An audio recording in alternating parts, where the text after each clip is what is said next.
Hello and welcome to the IdeaCast interview series, episode number 40. And my guest today for number 40 is Vitaliy Kastenelson. And Vitaliy is the CEO of Investment Management Associates just outside of Denver, Colorado. He's a CFA and he has written a couple of books prior to the book that we'll be discussing in this interview. And the other two books that he's written that are available are Active Value Investing and the Little Book of Sideways Markets. But the subject of today's conversation is his latest book that came out a month before this conversation was recorded on June 21st, 2022. That book is called Soul in the Game, The Art of a Meaningful Life. And I think our conversation was a good reflection of the constituency of this book. The book moves through a number of different subjects, and I appreciate that, partially because I'm ADD, but also because I like rich content, and that's exactly what this book has.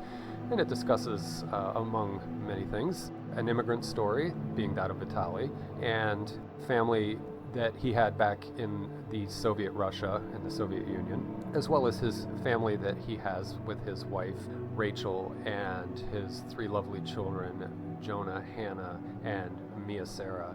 And so you read all about these wonderful people in the book, and the book also discusses a little bit of his life in investing and in the business that he runs, and it also covers classical music, stoicism, art, and just some really interesting nuggets and kernels of wisdom that Vitaliy has extracted from his experience in life. And I think that's valuable, that we can get together and share ideas with each other from experience. So please join us and enjoy the conversation.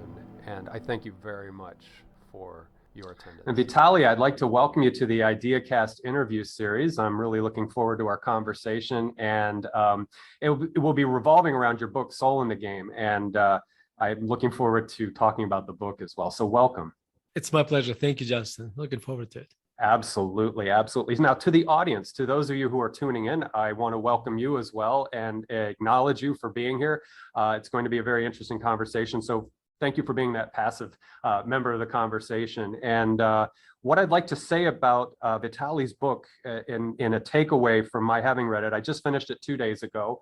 And it was an accessible read, and it's not technically loaded or anything like that. It's an easy read. But what I found is that Vitaliy, you had written towards the end of your book, like the last maybe 20 pages of your book, you had sort of laid out an explanation for the nonlinearity of the book. And so the essays are strung together. And my immediate metaphor that came to mind was that when you write a book, you're essentially stringing threads together, either to form fabric or a tapestry.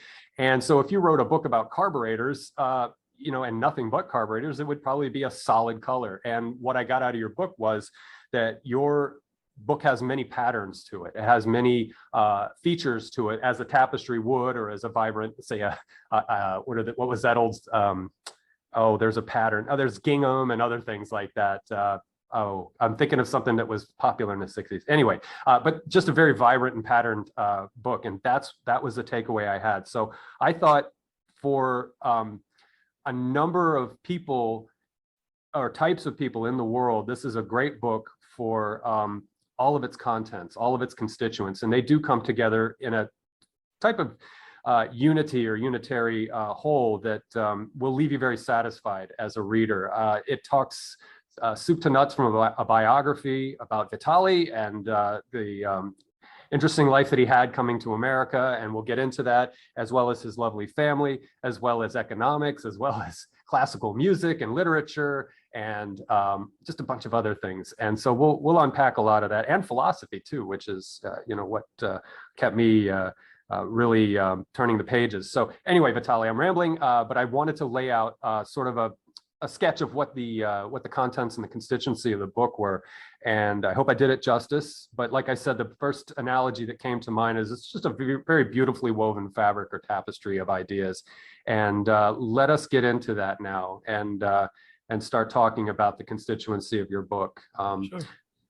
So I'll start with and it's almost laid out in the middle or towards the end of the book about at this stage of your life, you're your mid 40s now, right?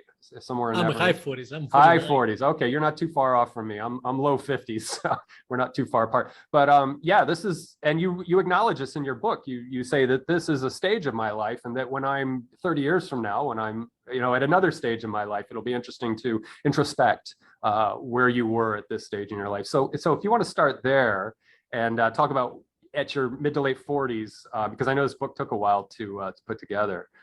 What your impetus was, what your drive was to release the book. Yeah. So, oh God, this is such a good question. So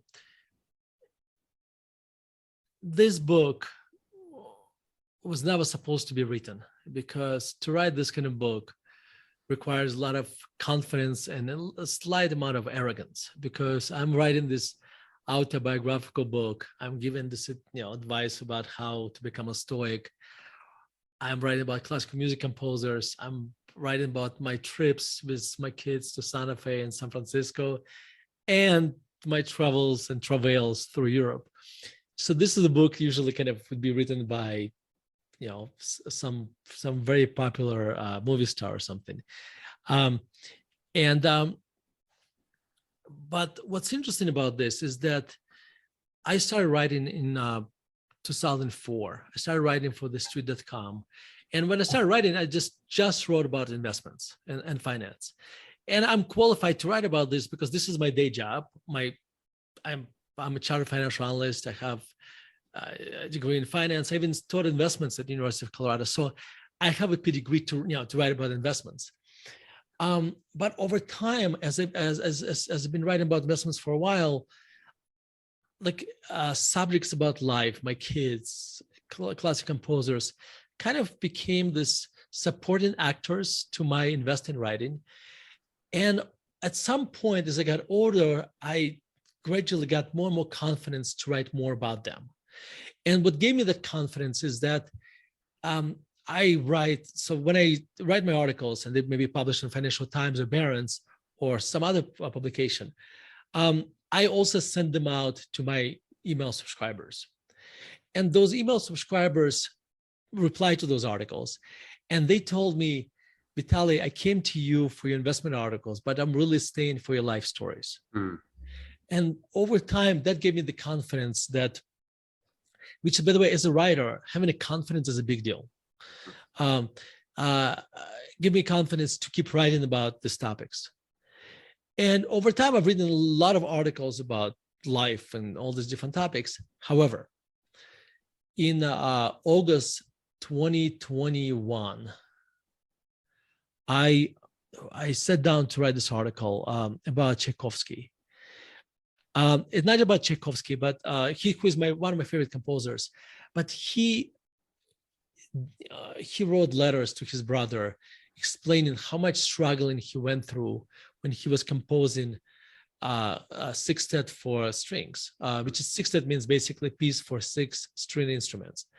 And what was interesting, I was reading his letters to his brother, how his process, struggle, is so similar to what most of us do struggle through when we do other activities, not just compose music, but I could relate to it as an investor or as a writer. And I wrote about this, and I drew parallels between my struggles as a writer, as Tchaikovsky had as a composer. And when I finished it, I had this aha moment when I realized this essay will actually help people who read it. Because if somebody is struggling with any creative activity or writing, that essay will help them to get through that. And then I realized that over the years, I've written dozens and dozens of this type of essays, so which may get lost kind of in the archives of my website. But if I put them into the book, then they'll help a lot more people. Mm-hmm. So that was kind of the impetus for writing the book. But then what happens is I kind of just putting these essays together. But as I was editing the essays, stringing them together, the writer and me kind of took over, and I ended up writing another half of the book. So the Stoic Philosophy section was basically completely written, while I was working on the book. And there were many other essays as well. So And I would argue that I would not be able to write this book if I had to go back and write each one of those essays individually, because for me to write about a subject, I need to be on fire. I need to have this creative fire. And a lot of those essays were written when I had this creative fire. And it's very difficult, and that fire usually, it comes up and then, lasts a few days and then goes away. Mhm. So I think if this book is fun to read, because a lot of those essays were kind of like they were written at the peak of my creativity or my creative inspiration on that topic. So. Yeah, and that shows up when you write about Stoicism, because I believe you had asked your publisher to put the book on hold for a little bit while you researched Stoicism, and you brought that, as you said, that wave of newfound passion about Stoicism into the book. And I felt it because in my own life, I've not really taken a deep dive into Stoicism. I've sort of flirted around the periphery of that phenomena, or whatever you want to call it, the practice. And so it really gave me a nice primer and introduction to it. But that's a good example of what you were just speaking to with regard to bringing that passion out. It sounds like classical music is a lifelong passion for you, but the flame is still there, as it should be. I mean, my father passed classical music on to me, and I will sit. I don't listen to it all the time, but when I need it, I go there and I listen. So there, I mean, it's ephemeral. Like like you said, it surges up, but I think there's also this long-standing wave with regard to classical music. The classical music is a little bit easier than like I'll give an example. Let's say I'm writing about my trip to Santa Fe. Those are the fresh emotions that are fresh just because I came off that high of the trip, right? Right. Now, classical music, I can hit the play button, and then suddenly the music triggers the emotions, and I can relieve them every day, 20 times a day if I want to. Yeah, absolutely. And speaking of Santa Fe, I love the term you and your family came up with when you were there, trick-or-treating. And I love that idea where you're just going into, I think it was the art district, perhaps, or I could be wrong. Yeah, and you're just going in and out and just doing these little quick immersions into into the galleries or whatever. I thought that was clever. You call that trick-or-treating when you go. Well, yeah, just because they have this. There's this road in the Santa Fe called Canyon Road, and it's basically, just think about it. It used to be. Imagine you take your normal sleepy neighborhood, like anywhere, and these houses, you turn them into each one becomes a gallery. And you literally go from gallery to gallery. It's almost like trick-or-treating, because you're like when you go in the neighborhood, you go from house to house. Yeah. In that case, that's what it looks like in Santa Fe. Right. Pretty much all treat, though, I would imagine. Oh, absolutely. Yeah, absolutely. Unless you come across an artist that you're not really into. But I don't think that's the case in Santa Fe. I imagine that's pretty crazy. I was there a few years ago, but I didn't stay in town. There was a conference in a resort about 10 miles north, so I was in and out, but I never got to spend much time there. So, well, let's do this. Let's start at the beginning. So we can do two things here. We can do a biography, but within the book we can also explore. So the first couple of chapters, the first few sections of the book relate to your childhood, your formative years, your parents, and then your eventual arrival in the United States. So can we talk about that a little bit? As the first part of the book, just a little thumbnail of how that unfolds, both in your life as well as in the book. Yeah, no. So I know it's the same life, but So I was born in Russia. I was not just Russia, Soviet Russia. So I ended up living under communism for all my Russian life, basically, and we came to the United States in 1991. So I was born in the city which is located up at the very northwest Russia, on the Kola Peninsula, which is basically located above Arctic Circle. So during the winter, the nights were very, very long, and the days were very, very short. In fact, there were months where there were almost no sun. And in the summertime, it was it was a payback time, because it was bright, and you would go out on the street at midnight and it would be like noon. It's like you couldn't tell the difference. And it was a very interesting life, because I think it was there was a lot of challenges because we lived in a time where, like, I'll give you a couple examples. So Murmansk located so far north that there was no vegetation. Mm. So, like, when I said no vegetation, there is no corn, there is almost nothing. Mm-hmm. But the reason it's important because there is no vegetation, you have a couple of issues. Number one, there was no and remember, this is Soviet Russia, so logistics were horrible. Mm-hmm. There were no fruits and vegetables, or very scarce fruits and vegetables. If you raise cows and chickens, you have to feed them something. So there's a shortage of protein. And I remember this is actually funny. They figured out that if they take byproducts of fish, I don't know, like fins and heads, and mold them in and mold them into basically chicken food. And that's what they did. And the chicken in Murmansk tasted like fish, which is, even if you're a fish lover, you're gonna hate that. In fact, I think when I came to the United States, like for 5 or 10 years, I couldn't eat chicken. It just was I can imagine. So that's kind of the terrain of where I grew up. And when we were growing up in Soviet Russia, we were taught to hate Americans. Mm-hmm. Well, to hate anything Western, actually. So we were brainwashed.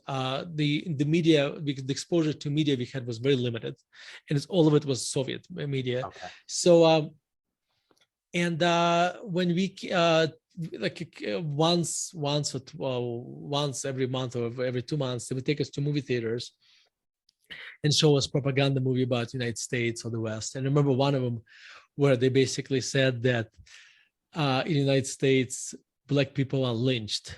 Mm. And the Americans are very greedy, and everybody is poisoned by hamburgers. Of course, the hamburger part was true. Yeah, right. But the irony of that was when we arrived to the United States. We landed directly in Denver.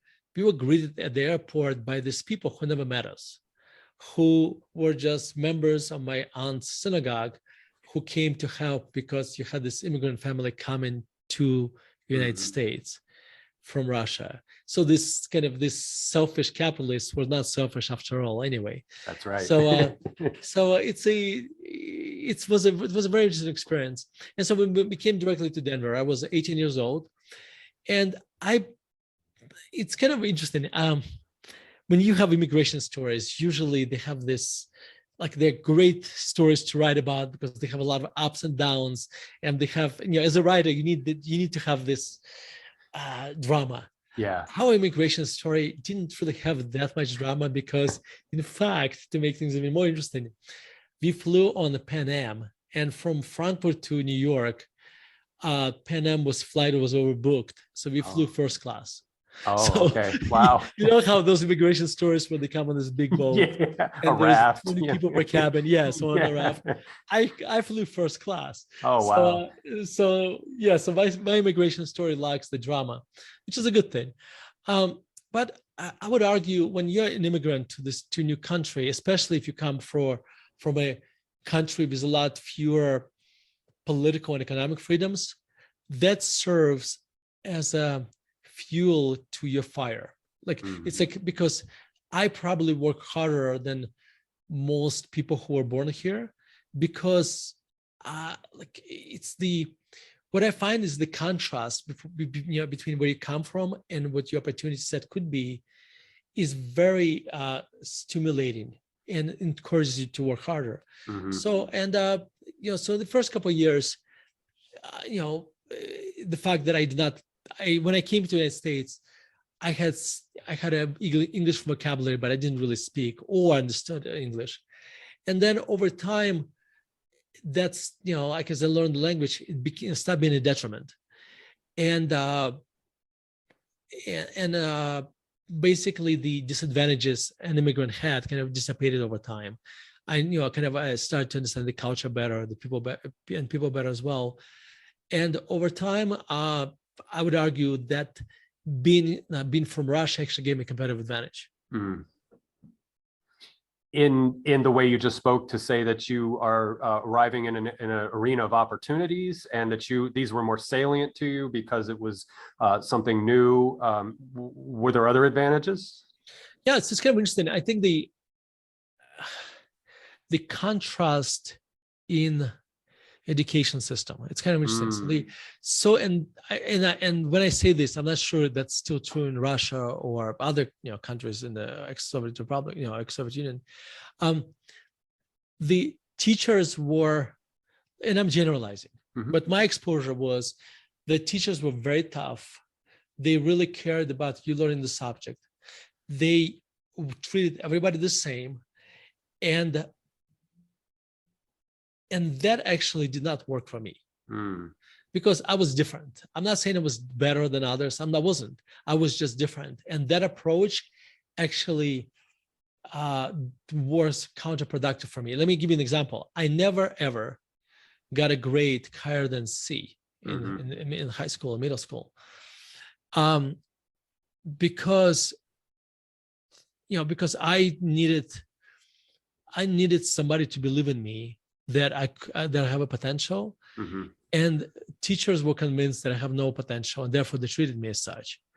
When I came to the United States, I would argue this education system worked perfectly for me because people believed in me, and therefore, like, I graduated, I think, cum laude, from University of Colorado.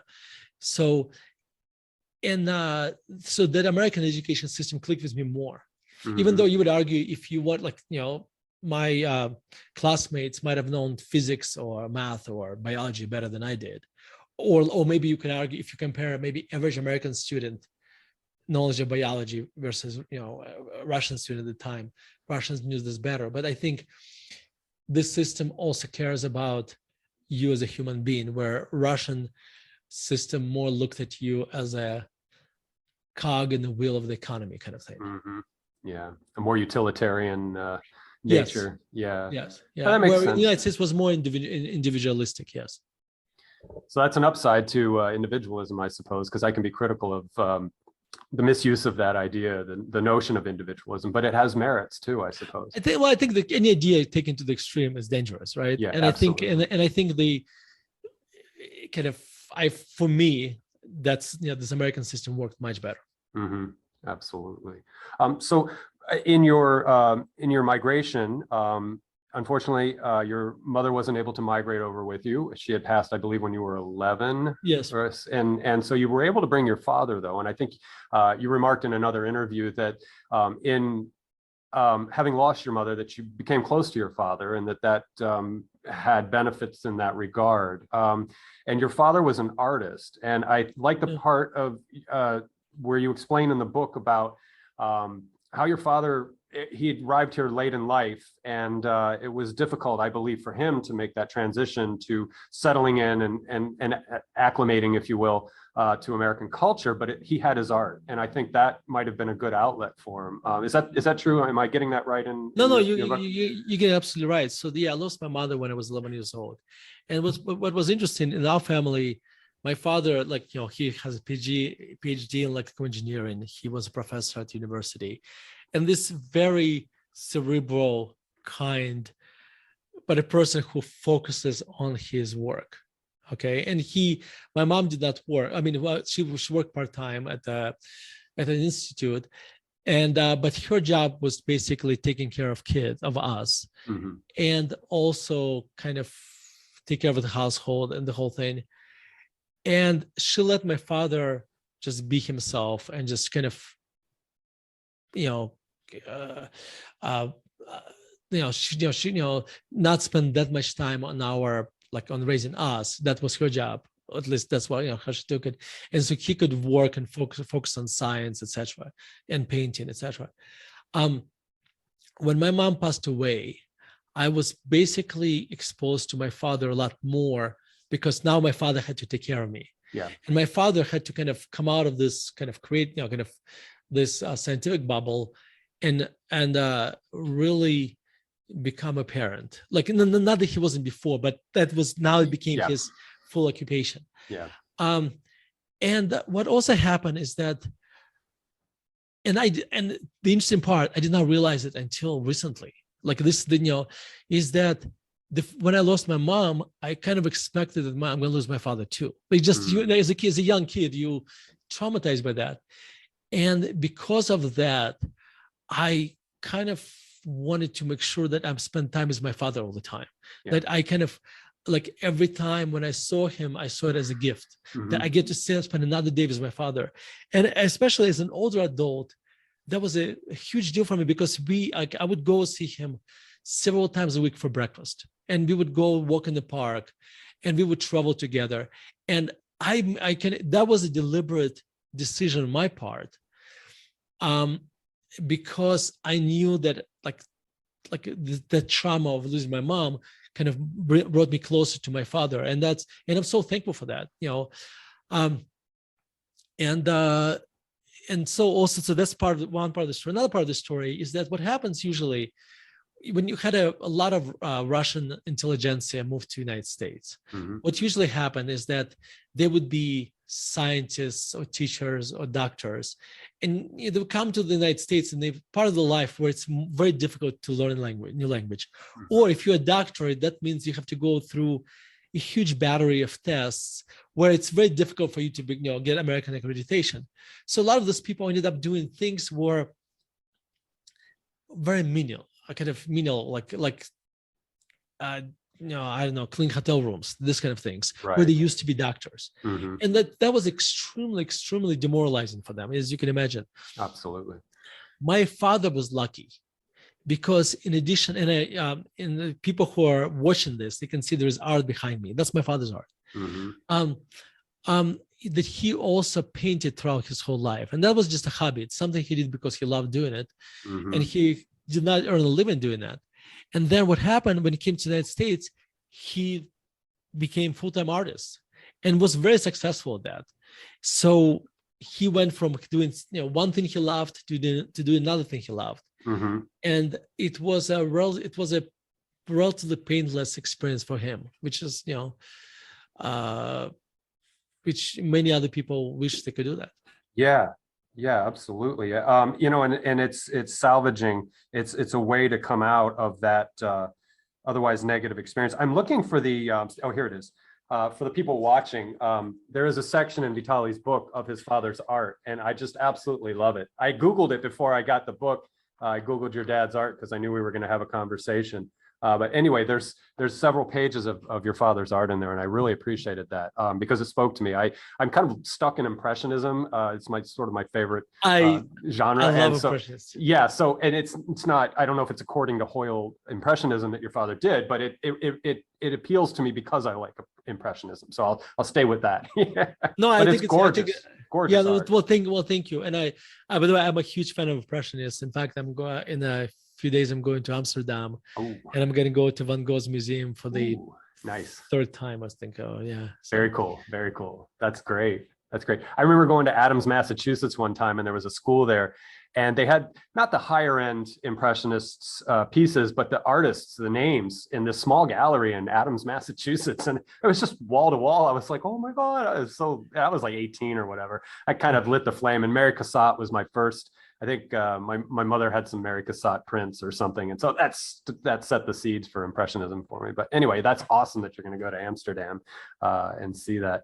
So let's meet your family. Because part of a nice section of your book is dedicated to your fatherly experience with three, and I'm acquainted with them now, and they just seem like lovely children. And so we can meet Jonah, Hannah, and Mia Sarah. Yeah.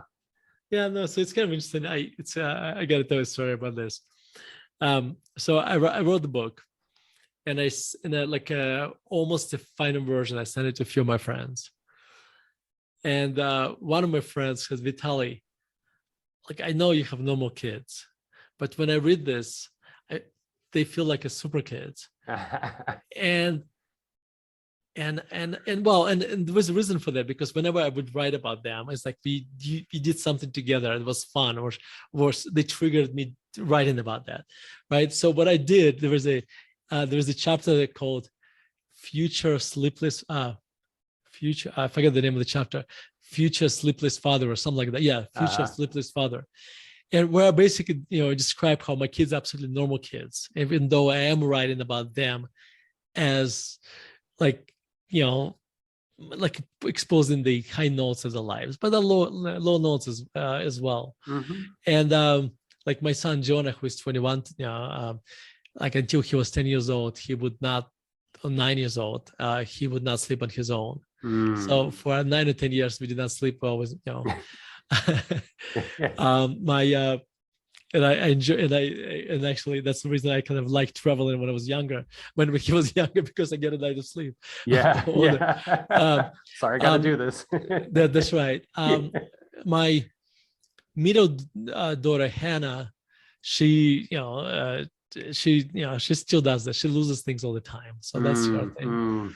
My youngest one, Mia Sarah, I don't know, a few years ago she discovered she doesn't like mayonnaise, which it would be fine, except she would not let anybody at the table eat mayonnaise. I would be just strictly out of the picture. Yeah, that's right. In the evening, I would be sitting having a salad, and she would come downstairs, look at my plate, and start crying. So, oh no. And I think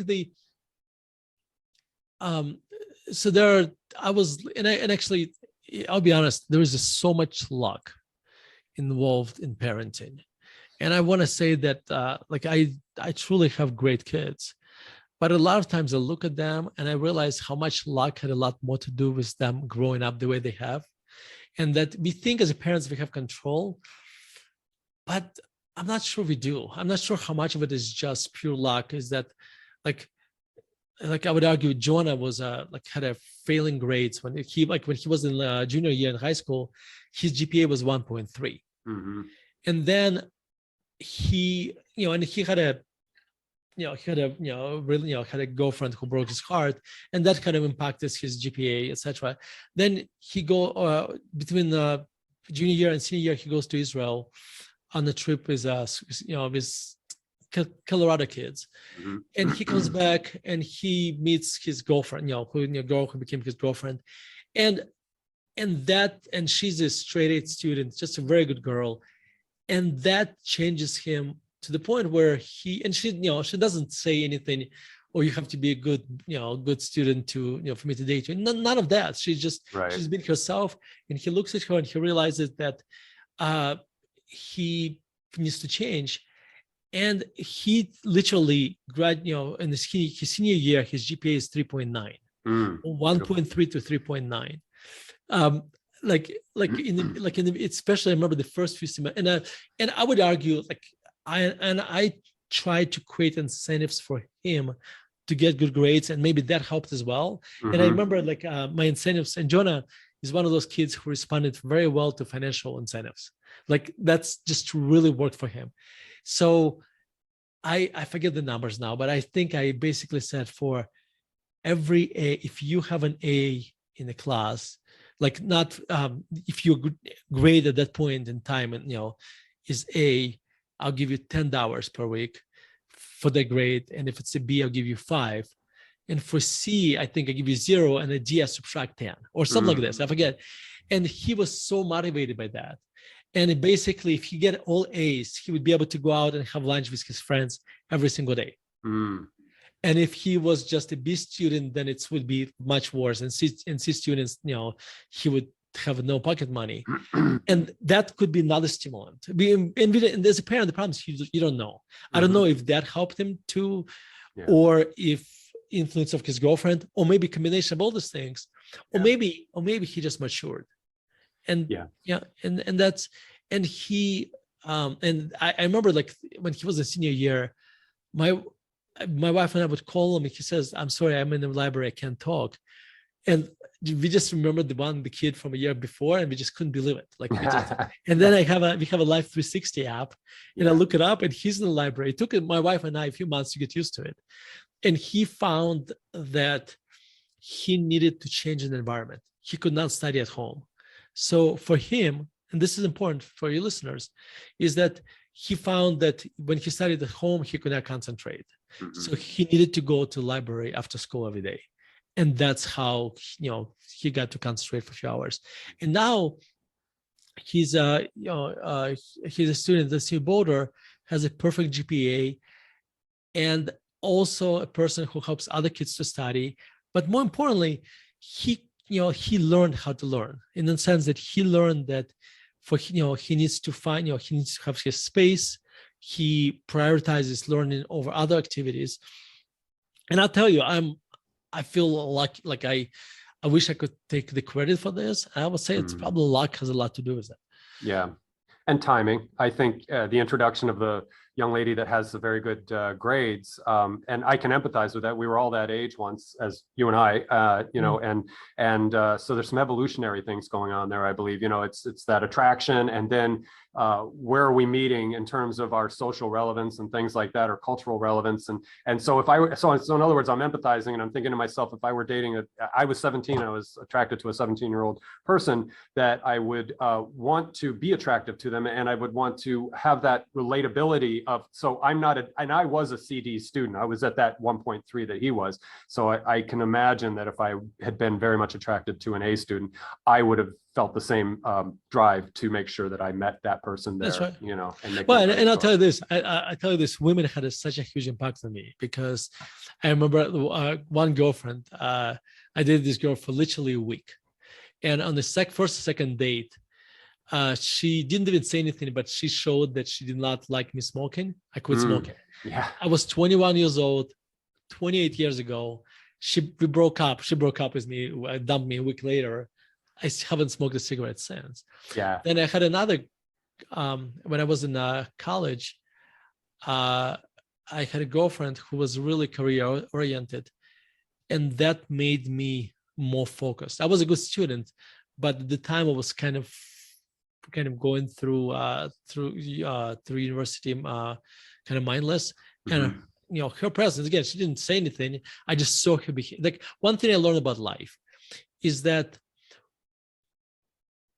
when people tell us a lot of times, that actually doesn't really work well for us if you're not ready to receive the message. Or sometimes we get offended by the message if you're wrong, and that's on us a lot of times. But we look what other people do, and we respond to that so much more. So coming back to parenting, what I say is less important than what I do. So we'll talk about Stoic philosophy, and I tell my kids that I am practicing Stoic, meaning that I know what I'm supposed to be doing, but I will not succeed at doing it all the time. And when I fail at that, I tell them, I said, well, this is how I should have responded. This is how I responded. And so I think as a parent, and by the way, as an employer as well, what you do is often more important than what you say. Yeah. Those are wise words. Absolutely. So another story that I found charming. So we talked about some of the humanness of your children. I found that story that you told, and I want you to finish it. I'll set it up to start. That Hannah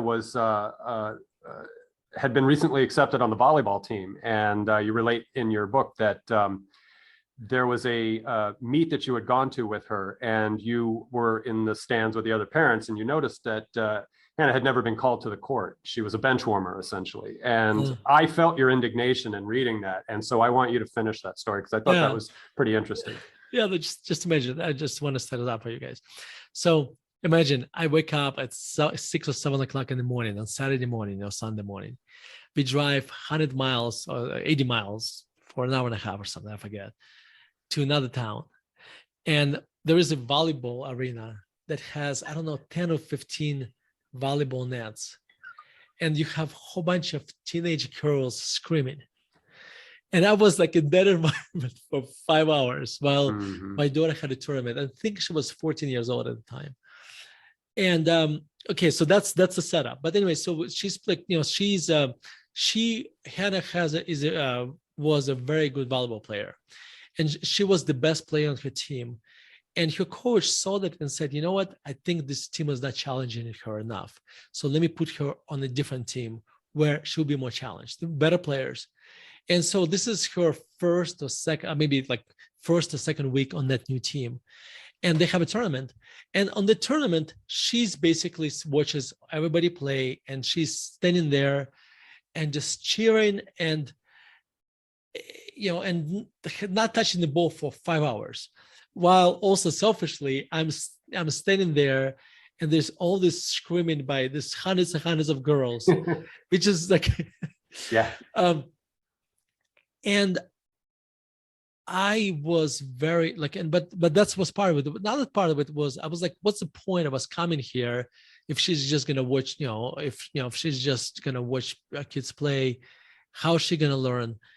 And I feel just very bad for her because she wants to play, like everybody else. And I remember I was driving back, and I had this conversation with her. I said, like, you weren't playing, were you on the other team, you were playing all the time. Do you want me to talk to the coach? And she said, Dad, you don't understand. Like, being on the sidelines, first of all, I do learn because I watch the game. Second of all, it's a very important tournament, and my coach wants to make sure that we only have the best players because it's very important for us to win. Yeah. And I'm very new to the team, so she doesn't know how to use me yet. But more important, I am a team player, and me being there, and because I asked her, maybe next time, if she's not going to use you, maybe we should just go skiing instead. She's like, you don't understand. I am part of the team. And this is, by the way, this sounds like not like an adult talking, not 14-year-old girl. Yeah. Like, I'm part of the team, and therefore, by me being there, cheering for them, I'm supporting that. And I'm part of something bigger than just me. And that was eye-opening for me. And I think that I was very proud of as a writer, I was very proud of the title, because there is no I in Hannah, but there are two in Vitaliy. Yeah. And I think I think that's, and I think that's exactly attitude you want to have if you're a team player. Just to realize you're part of something bigger.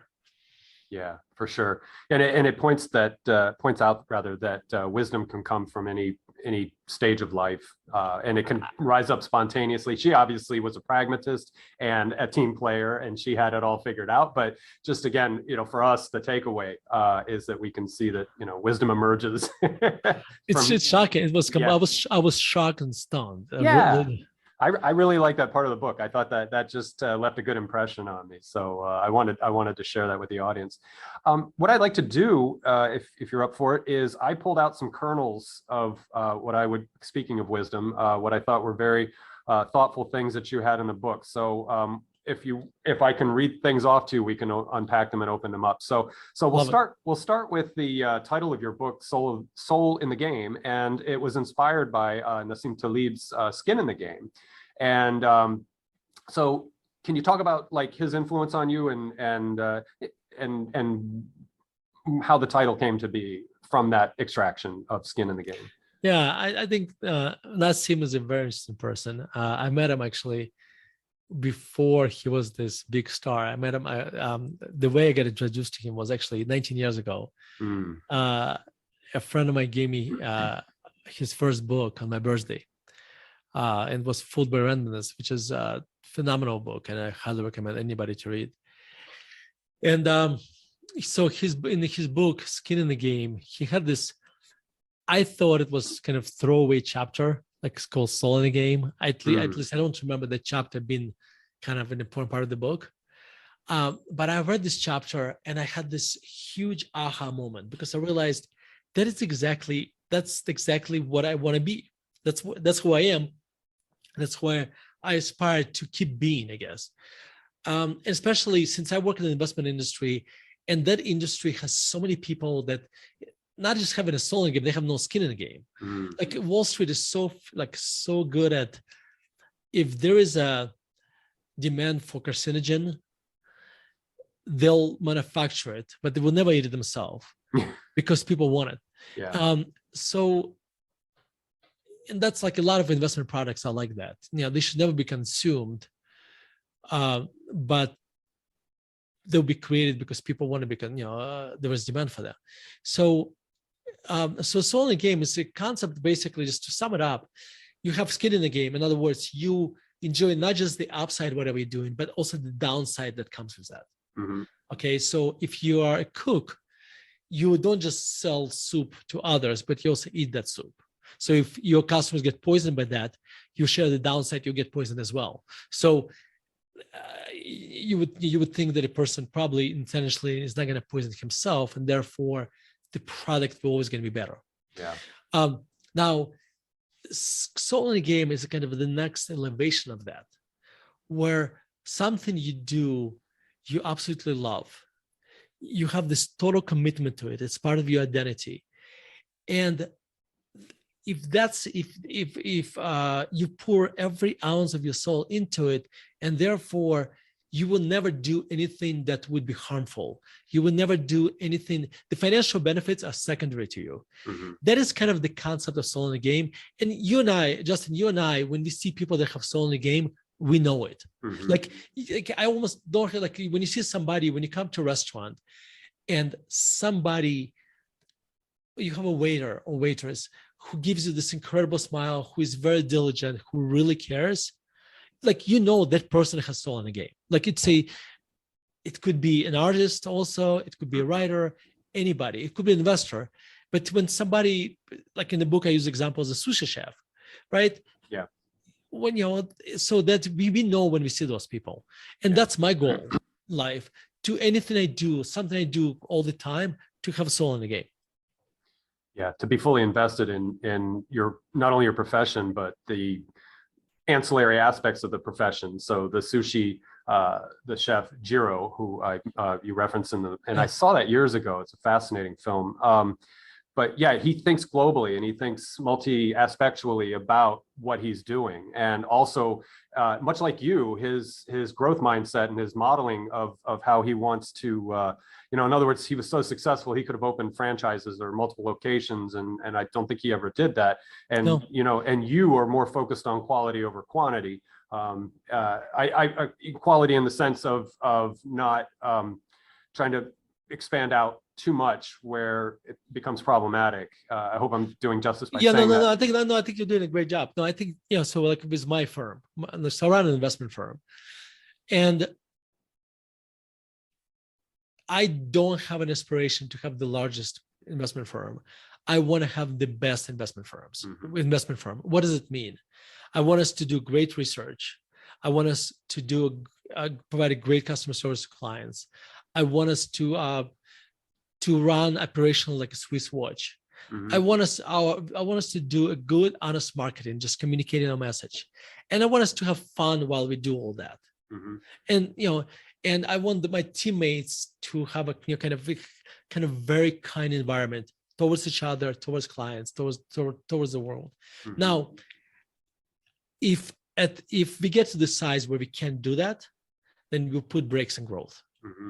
Because at that point, it's not like, whatever the financial wealth I'm going to get from that, it's not going to be worth it for me. Right. That's as an example of that. Yeah. Yeah. And it's to be, it's worthy of applause because I think that's an ethic, or if you will, a discipline that seems to be lacking in a lot of sectors. In as you said, somebody could develop a carcinogen as long as it's selling well. Let's move it. And so to have that soul in the game, to be ethically informed as well. You can fully be committed to development and success and all these different things, but knowing what's right for your client and what's right for you and your the people who work for you is an art. It's a discipline. It's almost like a martial art. Martial art is very much about discipline, when to throw in a lot of action and when to pull back. And certain martial arts are all about defense and not offense. And so yeah, I think it's tapping into that kind of thinking. So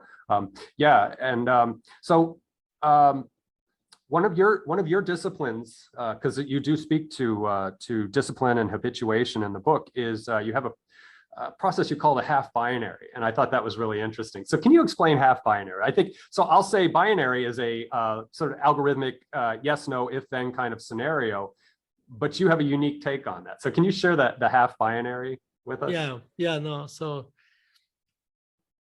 throughout the day, we have a limited amount of energy. Okay. In fact, we have more energy, most of us, in the morning, and and then we have less energy, in the evening.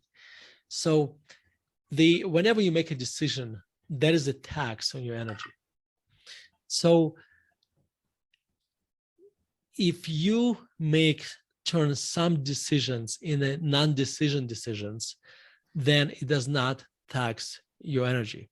So imagine I was trying to quit smoking, and somebody would offer me a cigarette. If somebody offers me a cigarette every 20 minutes, every single time I say no, it consumes a unit of energy. Now, let's say I'm the person who doesn't smoke. Now, it's not just who is not trying to quit smoking, who doesn't smoke. Then when somebody offers me a cigarette, since smoking is not an option, then it's a non-decision decision. So in other words, like somebody offers me a cigarette, say I don't smoke. So the thinking about should I smoke or not does not even enter my processing unit, my brain. So therefore, a lot of times in our lives, we actually do this. So an example I used, I have this rabbi friend who is Orthodox Jew. And so Orthodox Jews don't eat pork. That's and so, or don't eat a lot of non-kosher food. So if you offer him a pork sandwich, it's going to take zero energy for him to say no. Yeah. Because he has an identity of a person who eats only kosher food, who does not eat pork. But then I was talking to that friend who was saying, Vitaliy, I'm struggling because I'm gaining weight because I eat all this bread. And I said, well, just become a person who doesn't eat bread. He's like, how can I do that? I said, but you do this every day, all the time. And and I explained him, this part about pork. And he became a person who, in addition to not eating pork, doesn't eat bread. Right. And he called me after the story, after telling about this, maybe a few months later, he said he lost a lot of weight. So if I'm a person who doesn't eat desserts, I'm a person who doesn't eat sweets. Now, so whenever I'm at the party and somebody offers me a cake, I just say no. My mother-in-law actually gets upset at me because she's like, but what about what? Like, because I also, like, when I'm in Denver, I don't eat steak because just for health reasons. Yeah. When I travel, I do, but that's a different conversation. But my mother-in-law says, well, what about just one time? I said, you understand, there is no such thing as one time. Yeah. And it's just because now I'm going to have to make a decision every single time. Right. And what I found that I have a very little willpower. Once it becomes my identity, I have unlimited willpower to say no. Once I have to make a decision every time, I have a very little energy to keep saying no. So that's kind of my hack. It's just make half binary decisions. In other words, it's just a no. Yeah. Yeah. You could almost think in the diet sense, you could think of something really that would be repugnant to you. Like for me, I don't like eating brains or stomachs too much. I mean, some people relish that, but I've eaten stuff like that. But so you could think of that as adding that to the bread, saying the bread is this thing that's just so it's just an embellishment of what you said. But I'm thinking about that in sort of a stream of consciousness thing that, like, I would just then further add this negative hook to it. That's it's as disgusting as eating raw innards or something like that. That's right. Yeah. And that's effective. I love it. So, and then speaking of habits, in the book you wrote about, 3 layers of habits of thinking and changing habits. So you want to share that too? Yeah. So you have your goals, your systems, and your identity. So your goals is basically, think about it, I'm a person who wants to become healthy. That basically sets a direction. But having goals is not like everybody who competes in the Olympics has a goal to win a gold medal. Very few do. So having goals is not enough. Mm-hmm. The next thing, you have to have systems. In the Navy, they have this saying, we fall to the level of our systems. So systems are basically these routines you create in your life where allow you to achieve your goals. Mm. Okay, if you want to run a marathon, your system would be, how do you train? If you're trying to lose weight, your system would be also having kind of this half binary network framework. Our identity is kind of next evolution of that, where you become a person who is what? Who is healthy, person who is kind, person who whatever. And then it becomes, if you need to have systems and identity, you need to have all three. But once you get to the identity level, then a lot of times it becomes, achieving what you want becomes so much easier because that becomes part of who you are. Okay. Another good, that's beyond a hack. That is a, almost like a triad of Justin, let me try something on you. I'm going to try this new concept. It's not in the book. Okay. And it's not fully baked yet. So I'm taking a risk here a little bit. In the book, I talk about conscious mind and subconscious mind. Okay. And so it's kind of interesting. Like brain is one of the organs that we know the least about, right? Because it's so complex. And mind is basically kind of the mental part of our brain. So how could I talk about conscious mind, subconscious mind, about something we know so little about? Well, here's how. Like if I ask you where is your liver is or where is your kidney, you have no idea. I mean, unless you're a medical student or something, you kind of know it's somewhere, kind of under, behind your stomach walls or something there. Now, we actually know a lot more about our mind than almost any other organ of our body, because this is where we live, right? This is something we have an intimate relationship all the time. Yeah. Now, so this several frameworks I'm going to use kind of explain how the mind works. They're not perfect, but they're just frameworks. Okay. Number one framework is that we have conscious mind and subconscious mind. Conscious mind, think of it as basically kind of your, it's a computer that has a good processor and a lot of sensors, like your iPhone. But it's not a great processor, and it doesn't have a lot of memory. Like think of again iPhone. So as it has so many gigabytes, and it's a good processor but not great. Then you have your subconscious mind, that is an enormous processor that runs 24/7, because subconscious mind also runs our bodies, all our bodily systems, your breathing, your heartbeat, your digestive system. Okay, so it runs it all the time. It never sleeps. Your conscious mind actually is only conscious when you're conscious. So it goes to sleep at night.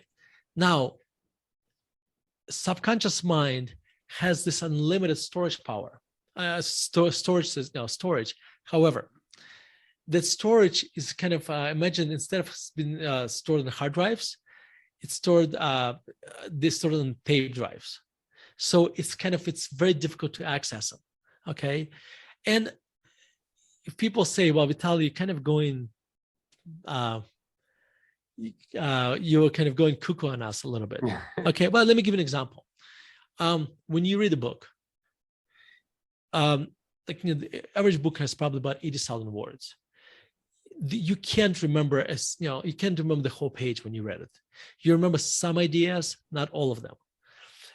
But I often, as a writer, find that when I'm writing, I start using words I didn't know I knew. Why? Because probably a while back I read a book, and those words got stored in my subconscious. Yeah. And as I'm writing, and writing, by the way, or any creative process, it's this kind of forced activity that forces conscious mind and subconscious to work together. And by this forced activity kind of goes into the entrails of my subconscious mind and gets out these words that I didn't know I knew. Yeah. Okay. So they come out from somewhere. Well, they were in the kind of deep entrails of subconscious. Now, that is one framework. Why? So, and the reason this framework is important, because when we are doing something creative, that's what causes us to access our subconscious. Okay, and that's where the superpower comes from. That's point number one. Point number two, why is it important? when our conscious mind has a limited processing power, therefore, it can't run many processes at once.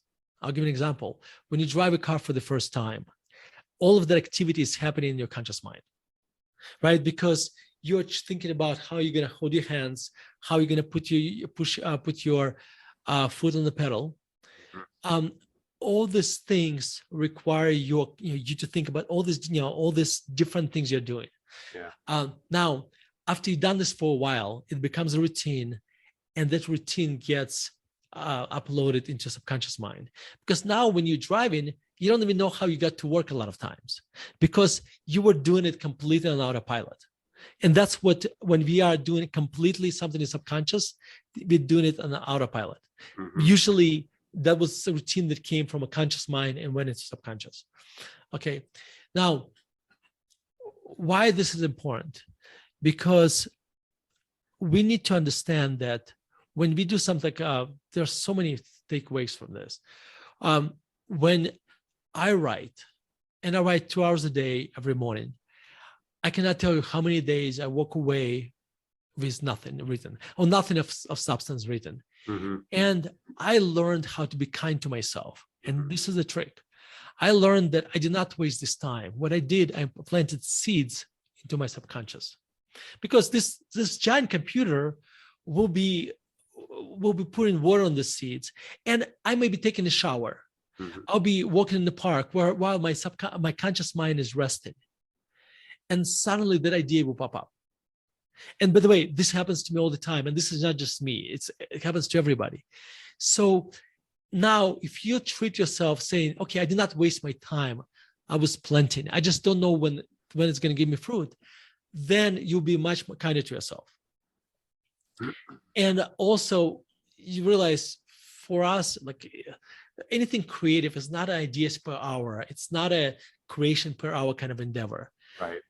Therefore, you realize that imposing kind of this strict timelines on this is probably counterproductive. Mm-hmm. So that is point number one, though I think there's a few more, but I'll come back to them maybe. Okay, let me give you another framework. Another framework, you have conscious, subconscious mind, but now conscious mind is the captain, it's a ship. Conscious mind is a captain, subconscious mind is the engine room. Captain has all the sensors, he can see where the ship is going. Subconscious mind, just the engine room, it's blind. Mm-hmm. It just follows directions. Why it's important? Because subconscious mind basically does not, it just takes commands from the captain, Mm-hmm. but it takes everything literally. Mm-hmm. So it has no sense of sarcasm. It doesn't send jokes. Why it's important? Here's why. Because if you tell yourself, I'm an idiot, jokingly, your subconscious mind will think you're an idiot. Now, this is very, very important. Yeah. This is very important. It's both our conscious mind and subconscious mind, right to our subconscious mind. Right, meaning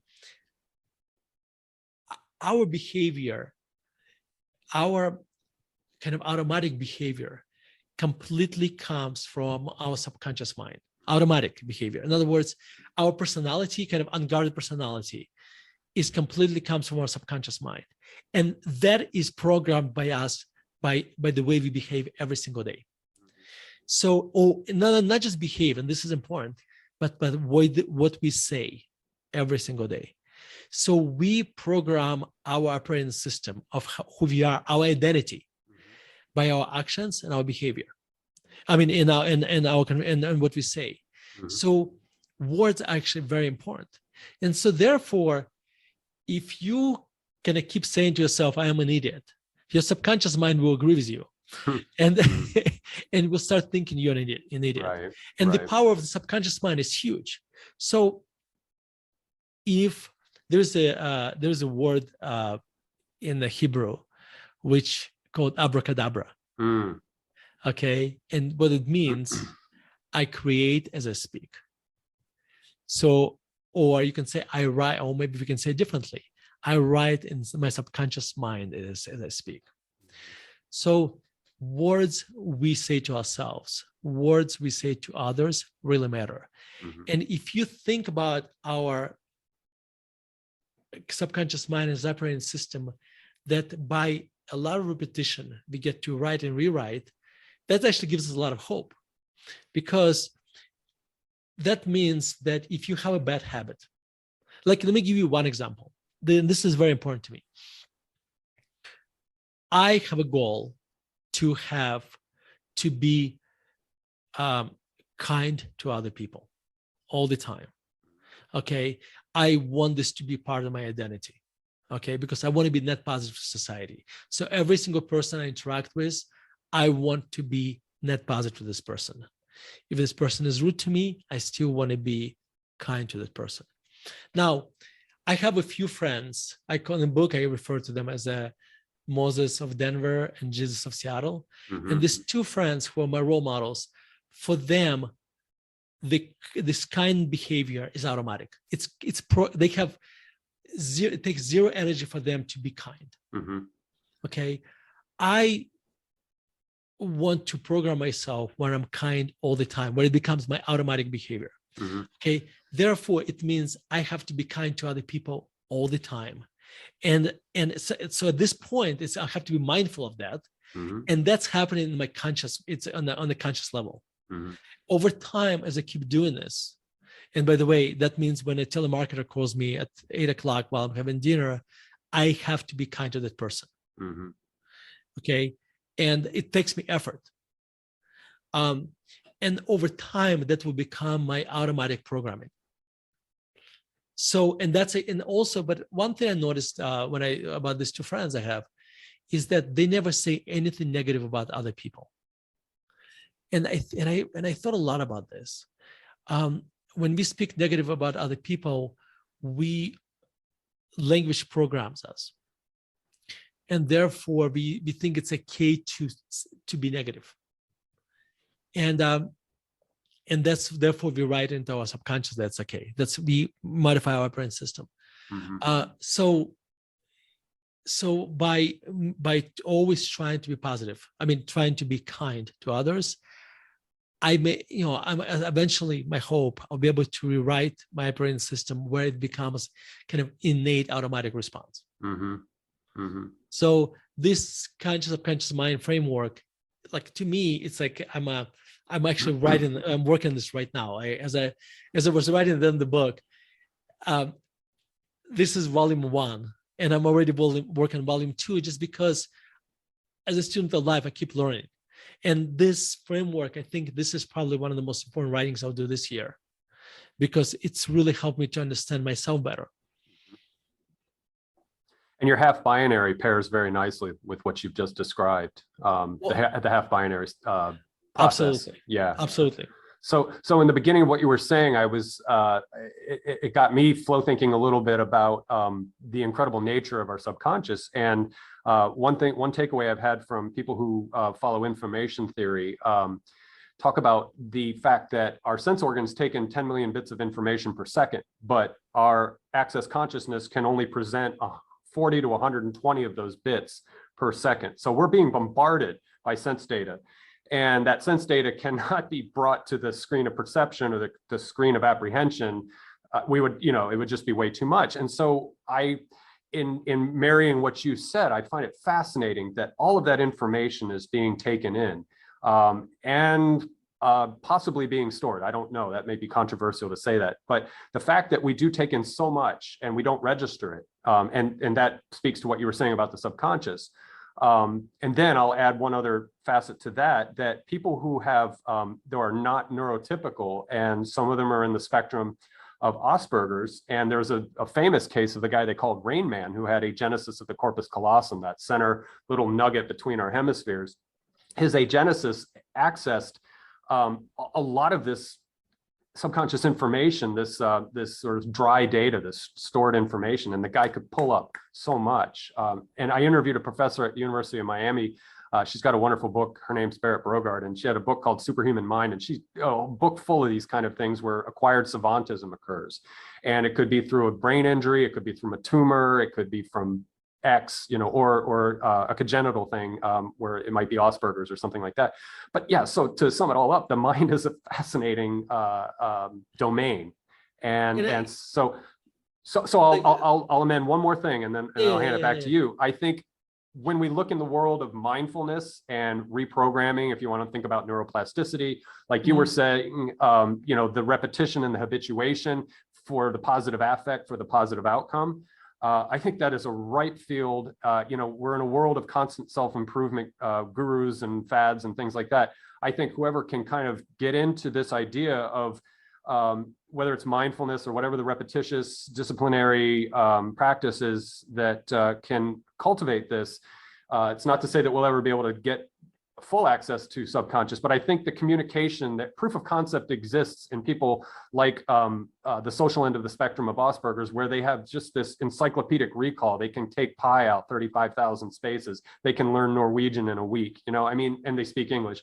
So I think there's hope there for us neurotypicals, us regular folks, that we can take some fraction of that to expand our ability to do better, to be, as you were saying, kind more, and it's automatic. It's just I think, and the cube is kind of like, in my case, is automatic, right? It's So whenever somebody meets me and I'm kind to them, just realize there's 50-50 chance it's automatic or forced. So, and maybe the half binary hasn't kicked in yet. That's right. But I think there was also something else. You just reminded me in the Malcolm Gladwell's book. I think the one that talks about 10,000 hours. I think Blink. Oh yeah. I remember this example that stuck with me when a fireman enters a building and something makes him exit the building and he doesn't know why. And you mentioned all the sensors that overwhelm you, right? Well, and I'm going to make this up, but he felt that and he didn't know this at the time, maybe that the floor is a little bit too hot, and the temperature from there was a wind coming from one part. Like all his sensors sensed based on on his previous experience that this house is unstable, and that's why he left, exited, and the house falls, right? That is basically all the he getting all the sensors, and he sees the pattern, but at the time, on the subconscious level, he knows something is wrong, right? And conscious is not. And as an investor, I find, because I've been doing it long enough, somebody gives me an idea, and I already can sense there are problems with that. And if you ask me to explain you at that point in time, I wouldn't be able to. And then I have to sit for a while and think about it. And then I have explanations why that idea does not sit well with me. It's because over time, we learn how to identify patterns. But except I think maybe it's just there are so many data points that our conscious mind can just see them at once. And maybe it requires our subconscious mind kicks in. Anyway, I'm not trying to be metaphysical here, not at all. In fact, I'm just saying that if we are aware of this, then we can modify our behavior, and that will help just us to be more creative. It could help us to create new habits. And by the way, I have zero scientific proof of what I just told you about anything, but I think it's when people listen to this, I think for a lot of them, it's going to click with them because they can relate to that, because their experience with their own mind was probably not much different from mine. Right. Yeah, and I agree with you that you don't have to go off into the realms of flaky metaphysics or sort of unfounded metaphysics. I think all of this is can be found in evidence base. Again, just the novel communication within the mind is verifiable in neuroscience, and what we call the intuition is probably something of that dance between the subconscious and the conscious mind, where some people are just better by the way they're wired to pull up things, and the rest of us are like, parlor tricks. Oh my God, how did you know that, and all that kind of thing. So I'm a naturalist. I say that with an asterisk, but I don't believe in the supernatural or anything like that. I can't verify. It's unfalsifiable. So I just don't even bother. So anyway, so I'm with you. I stay fully grounded in as reasonable thought as possible. But nonetheless, there is a rich field, I believe, there for human potential and development. And maybe your children's generation, maybe there will be methods and methodologies developed that will help young people and people were willing to take the time to discipline themselves to just cultivate that. Or neuroscience may crack some code about what is it about the people on that part of the autism, the Asperger spectrum that have so much access to information that they're walking computers. I mean, they have gigabytes more than I have as far as accessibility. And Justin, you said the word that's really struck with me. Dance between conscious and subconscious mind. I like the word dance because it is a dance, right? Mm-hmm. It's not like this linear bridge, right? Right. It is a dance because this is why it takes me so much time. A lot of times sit in front of a computer and get absolutely nothing because it is a dance. It's not a linear connection. Yeah. And again, if a team or a university or an individual can start honing in on this phenomena and taking bits from here, cognitive science, neuroscience, and Buddhist meditation, and any of the wisdom traditions, Kabbalic ecstasy, Sufism, all these types of things, they all speak to a kind of still within the natural framework, a quasi transcendence of mind, and mind that can be more elevated, if you want to call it consciousness as being more expanded, whatever you want to call it. That I think that there's a guy that I interviewed a couple interviews back. His name's Andres, and he has it's called the Qualia Research Institute, and he talks about neuroannealing. So annealing is to get atoms in iron to sort of line up in a certain way so that the Rockwell or the tensile strength is much greater. And he uses that metaphor to talk about recovering from trauma. And so using neuro practices, it can be psychedelics, it could be other things to help with this neuroannealing, to strengthen the mind and to get it to perform better. And so that's an interesting concept. And so if there's people out there trying that type of research and inquiry, then I'm all for that. I think that's great because it's only going to benefit our future generations to have better access. And like you said, it'd be easier for them to practice kindness and practice patience and all these things that we should aspire to in what we would envision for a healthy society. So without impinging upon anybody. It's a dance I don't want to dance. That's somebody else's game. That's right. I can contribute a tiny little bit, and that's about it. So now there was, I do want to, it's almost like I want to take Stoicism into another conversation because we're almost we're about an hour and 20 minutes in. I almost think I want to have you come back at some point and we'll talk Stoicism. And I think that would be an awesome hour and a half in its own right. So just a couple other things I want to cover with you. And then, let's, if we could do a part 2 down the road. Absolutely. So I love what you talk about holistic coveting. Could you explain coveting and then holistic coveting? I thought that was very clever what you did in the book. So I think, let me tell you a funny story about this. When I wrote this, I had the title of the article was, and I think it's still the title of the book, Go ahead, covet your neighbor's wife. That's it. Very provocative. That was the title. That was the title. And I get this angry email from a guy who says, "How dare you? Today is my 50th year anniversary, and you tell me to go covet my neighbor's wife." I said, "Well, maybe, just maybe, you should read more than just the headline." Read the book. No, it was well, in this case, read the book. It was an article. I'm sorry. Okay, read the article. But that's right. No, but that's with there was this. Okay, so the Bible has this concept is like, don't covet your neighbor's wife, right? Mm-hmm. In other words, don't just don't want what other people have. Or there was a name. I'm just there was I'm sorry, I'm going blank on the name. It's not jealousy, but it's the other one. Envy. Envy. Thank you. So it's envy. Yes. Mm-hmm. So don't be envious of others. And Jewish religion has this concept that basically, when you feel envious of somebody else, don't be envious like your neighbor's wife. Don't be envious just of the wife. You got to do it holistically. Mm-hmm. When you have a friend who has this great life and you want that, don't just want just the one part. You want the whole thing. And when you do this, you realize you actually kind of like what you have. Mm-hmm. So you have a friend who is very successful and you're like, I wish I had his house, his car, his wealth. Well, you maybe have to understand is that the sacrifices he had to make to get to that life. The endless hours he had to work. Maybe he had a job that he absolutely hated. So, and also like when you have an example I use in the book, a couple examples. I had a conversation with a friend who I asked him, do you want to have Warren Buffett's success? And my friend was taken by this because he asked me, are you serious? Is that a rhetorical question? I said, no. Would you want to have Warren Buffett's success? And he said, of course. And I said, well, but now you need to want it holistically.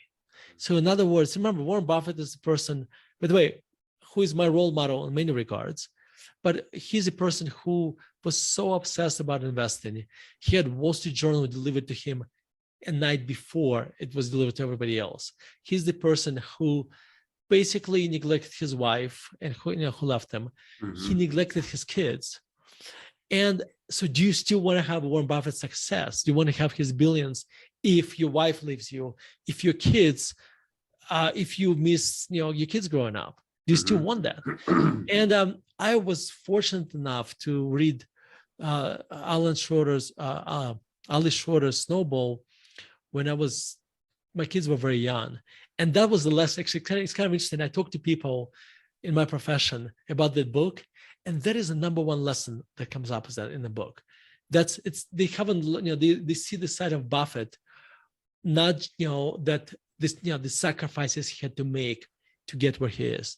And a lot of my friends, after they read this, they say, I don't want to make this kind of sacrifices. So in our life, whenever we find we are envious of somebody else, we should kind of say, well, we want to not just envy this little part, envy the whole thing. Then we oftentimes realize that what we have is so much better. That's kind of the core of the concept.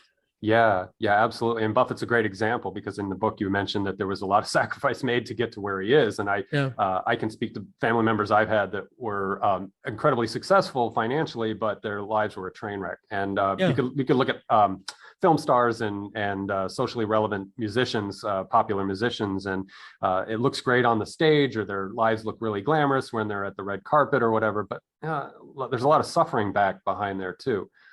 Typically, artists and musicians are very, and I'm generalizing, but they tend to be sensitive people who want to express themselves.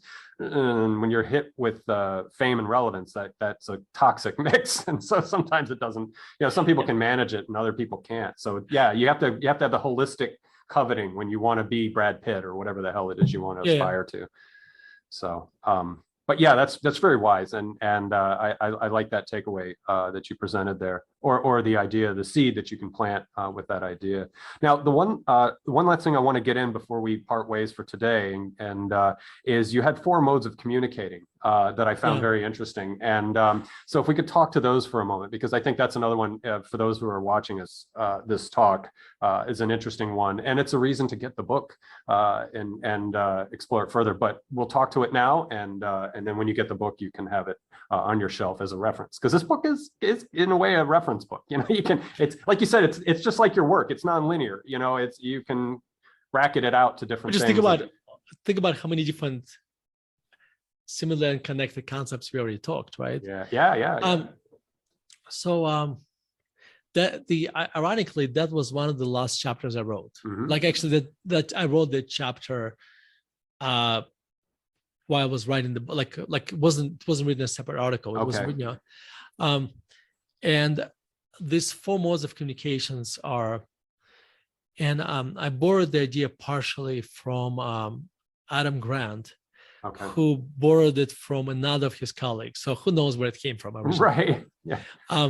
But you have these 4 modes of communications. Let me mention the first 3. Prosecutor mode.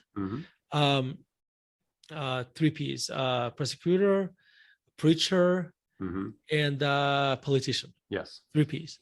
Okay. In all of those modes, we try to convince other people about something. Prosecutor, we're trying to convince them to change their mind. In the politician mode, we're trying to basically to please other people through a message. In the so that's a preach. So in the, that's preach in the preacher mode. Think of Steve Jobs, Hmm. who is trying to convince his team to create what seems to be impossible. Hmm. In the prosecutor mode, you think about the defense attorney trying to change somebody's mind. In the politician mode, think about you going on a date, and you basically or job interview, and you're trying to get somebody to like you. Right. And all these modes are very important, and we should spend some of the time in our lives in those modes. But what's important to understand, in those modes, we don't learn, because those are kind of outward modes. Like, we communicate out. We are not really thinking about receiving anything. And then you have a last mode, scientist mode. In a scientist mode, everything we look at is a theory, it's a hypothesis. This is the mode in which we learn. Okay, what's important is that we should spend bulk of our life, unless you're in sales or something, Yeah. in the really, or you date a lot or something. Right. Right. In the scientist mode, Mhm. because this is the only mode that gives you growth as an individual. This is the only mode where you can be a student of life, which is a very important concept in my book I talk about. And there's a lot of layers to that. But when I talk to people now, especially like when I debate stocks with my friends, I always catch myself, because in investing, at the end, the goal is to learn. Like the Seneca has the saying, time discovers truth. And that's what investing is about, to discover truth before the stock market does, right? Yeah. So if my goal is to learn when I talk to somebody about investing, then I should be approaching the conversation in a scientist mode. When I talk to my kids, most of the time I should be in a scientist mode, right? And it's kind of funny. I'm gonna truncate this chapter a little bit, because there's so many layers to it. But remember, like, this is the very end of the chapter. My son, we were on a flight to Chicago. My son Jonah read the chapter when it was 99% done. And then we are walking in Chicago and talking, and we have this heated conversation about something. And he said, "Dad, are you sure you're in a scientist mode?" And my first reaction was, "Of course I am." Then I thought about, like, maybe not. And this is what happens to us. And what kicks us out of the scientist mode into usually prosecutor mode is our ego. Okay, so kind of having this attitude that I'm a student of life keeps this ego in check. Okay. By the way, another point, to have a good life, there are many things, but you need to be mindful. Mindful is basically kind of being present and open to new ideas. Okay, when your ego takes over, you are not open to anything new. Right. Because what's the point? Like, I think Epictetus says, person who knows, I'm butchering it. You can't teach somebody new who thinks that he already knows the answer. I'm butchering the quote, but something along those lines. So that's basically, like, I gave you very high level, this 4 P's, the abracadabra, or the 4 modes of communications idea. Yeah, and so to begin to wind things down, the book again it's a compendium of these kernels of wisdom and information and ways of looking at things from a different perspective. You're a researcher by nature for what you do, and it shows up in the book. And as you said, some of them are outtakes from articles that you've written in the past, and some I think you wrote specifically for the book. But to the persons viewing this dialogue, this is a great. It's a great collection of ideas. Maybe it's again going back to my analogy earlier, the tapestry. Oh, and Paisley was the fabric design I was trying to think of earlier, Paisley. But anyway, I guess it comes in and out of fashion. But it's a beautiful design. It's these little swirls that go around in the fabric versus a solid monochromic piece. And so yeah, it's just it's rich in that sense that you leave a lot of things on the table for people to work with. And we live in a world with a lot of people presenting self-improvement formulas and books and ideas. And I think yours is very sincere in the sense that you're offering things that inspired you. They're not so much dictatorial. It's not so much that you're in prosecutor mode. It's that you are sharing a science mode with everyone, and maybe a tiny little sprinkle of preacher in there, because you are selling this. You are trying to, get it to the community, and that's necessary in messaging. That's just the reality of it. So you can be a scientist, but you also have to be a messenger. So let me tell you this. There's one of my favorite quotes, like I had it in the back of my mind when I was writing this book, was Zeno, who is the founder of Stoic Philosophy. He, when he was talking to his students, he said, "I'm not talking to you as a teacher talking to students or a doctor talking to a patient. Mm-hmm. I'm talking to you as another patient, as a patient talking to another patient and sharing his travails. So I kind of pull in the bed next to mine and let me share you about my experiences." Yeah. And that is kind of like, I think that was the spirit of the book, mm-hmm. because I don't think anybody almost qualified to preach about life, mm-hmm. because we kind of still, all of us going through life and struggling through that. And my only advantage is that I write 2 hours a day, and therefore I spend 2 hours a day of concentrated thinking. And therefore any insights I have is just kind of from spending more time on that than others. Yeah. And, and then I throw some humor into it and some stories and make it interesting.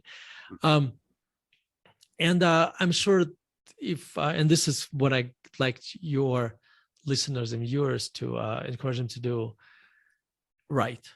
Yeah. Like there is nothing special about me other than the fact that I do this on a daily basis. And I would attribute writing as the most important thing that ever happened to me and just right on the same level as being a father, because that made me so much think so much more through different subjects, and and gave birth to a lot of insights. So, and that's this insights you read in the book. Mm-hmm. Mm-hmm. Yeah, that's a good way to sum it up. I like that. And that's probably where we can hit the pause button on the book, because I do want to bring you back and go over Stoicism, because I think that it couples really nicely with the other messages in the book. It kind of leads up to Stoicism. So maybe we can tease everyone and say that we'll come back to that. Oh, absolutely. I would love to. Yeah. I would love to come back. Could I tell Justin, there's one little thing. So after I finished writing the book, I couldn't stop. In fact, in the last chapter of the book, I discuss about how I was still tinkering on the book, like months and months later, after I thought I was done with the book. And so the compromise I made with myself is that I'll let go of this book if I just keep writing.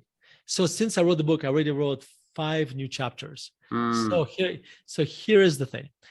If your listeners and viewers go to soulinthegame.net, and there's instructions there where if they buy the book, the instructions there how they can get 4 or 5 new chapters I wrote since the book. It's at 25 or 50 pages. I don't know how many of I wrote, and the best part, I keep adding to it. So if they go to soulinthegame.net, then they can get those new chapters. And all that will be down below. I'll have links to all relevant information, your websites and social media and things like that. So that'll be accessible for the audience down there. Absolutely. You can call them extra innings, right? Soul in the game, extra innings. Well, it's kind of interesting. So it's kind of interesting. I get this. I keep getting emails from readers. The book only came out a few weeks ago. And they're saying when the book was done, I wish it did not end. And I said, well, good for you, because there is, it's like it's like when you watch a show you really like, and you find out there are new seasons available. Mm-hmm. It's kind of like that. So that's Well, to give you a seed to plant for the future, one of my interviews was with my uncle Carl. Mm-hmm. Carl Klaus. He was a professor at the University of Iowa. He taught literature and English, and he wrote a book called The Ninth Decade.